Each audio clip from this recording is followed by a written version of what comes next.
My buddy Ryan was just asking me if my thoughts on grappling, if grappling has evolved faster than MMA over the last 5 years. And it's so interesting that he asked me that question because I was just on the phone with Nate Quarry and we were just talking about that. And our conclusion was yes. And the reason for it, grappling's not grappling anymore. Like if you have a Brazilian Jiu-Jitsu black belt, it's not the same as if you used to have a black belt. It's just not in that, like, use the rubber guard by example, what Eddie Bravo did. That is a totally different sport than, say, what Hoyce and Hickson and Henzo Gracie brought everybody. It's a totally different sport. It requires a different level of flexibility. I mean, it's even got different names and different moves. They got crackhead position. They got New York. They got a move called New York, New York. I mean, it's a different language, let alone a different sport, even though they go out and compete under the same rules. So then you've got this big question of, okay, well, is the old guard or is it the rubber guard? What's better? But then if you go and look at what John Danaher is doing with the Danaher Death Squad, that's a different sport.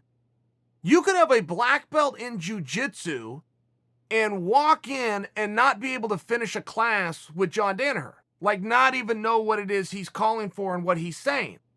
The way he has evolved and innovated leg locks, knee bars, heel hooks, sweeps from those positions, half guard is totally different. You could be a top-ranked guy at the Danaher Death Squad, walk into Eddie Bravo's gym, and have no idea what he's calling out when he's trying to run a practice. It's just not the same. And then you go look at gi versus no gi. Now you're talking about a totally different sport. I mean, there's a reason that Abu Dhabi does not contest a gi division and a no gi division. You'd have to have a whole nother tournament. It's a totally different sport. Even though most black belts, to get a black belt, has to come through the gi system. That's just the tradition. That's what you have to do. But once you get that black belt, you can take that gi off and go any direction that you want. So where everything's going to end up, where everything's going to land, I really feel that grappling is evolving faster than MMA. I think that we know what MMA is, and I think we know where MMA is going to go, but grappling seems to have some of these intricacies. And grappling, for the most part, just bores people to death. I grew up as a wrestler. We'd be thrilled if there was 50 people there to watch us. We'd work so hard. We'd have 2 practices a day. I mean, we'd put everything into that. We had matching uniforms, and we did everything that every other sport does. We just couldn't get anybody to come watch. It was just one of these really tough things. And you got other parts of the country where they're selling out arenas. Go look at some of the excitement that Brands has brought to Iowa or that Sanderson has brought to Penn State. You can't even get a ticket in the building.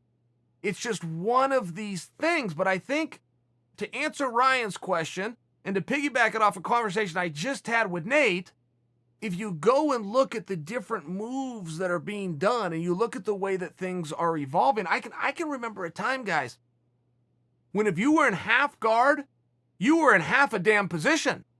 This was not good. Recover guard. I mean, this was a real thing. Joe Rogan would actually announce this in MMA fights. Oh, he's in half guard, meaning the other guy's halfway past. And then when the guy got back to full guard, Rogan would go, okay, good. He's back to full guard. He's in a better spot. That was very, very true until about 5 years ago. Now you go look at what the Craig Joneses of the world are out doing from half guard. They've turned this into a position that they're trying to get to. Guys are trying to jump back and get into a full guard. That used to be the worst spot that you could be in. Now guys are forcing themselves to your half pass and I'm here. Now they're going to sweep and they're going to come under and they're going to start going inverted. I think to the question of what has evolved faster in the last half a decade, I don't think it's even close. The answer would be grappling.